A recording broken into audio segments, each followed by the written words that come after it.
দেখেন আমার আলু শাকগুলো কত বড় বড় হয়েছে। এগুলো আজকে কাটি রান্না করে ফেলবো।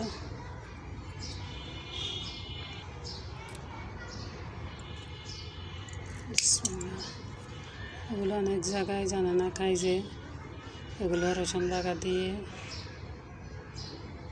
তেলে বাছলে অনেক বেশি মজা হয়, অন্য অন্য শাক শুদ্ধ মিশাইয়ে।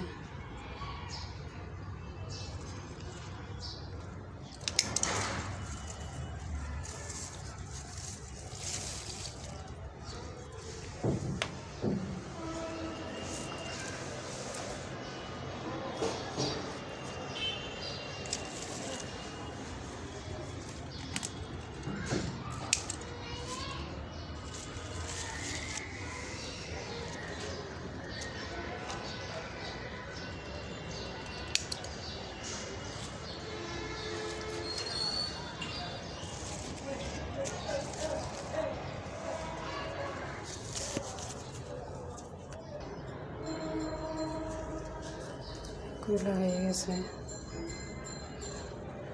যাদের এরকম আলুগুলো জ্বালাই যায় মাটির ভিতর রাখি দিবেন, এরকম আলু শাক খাইতে পারবেন। এগুলো সব মিশিয়ে রান্না করব।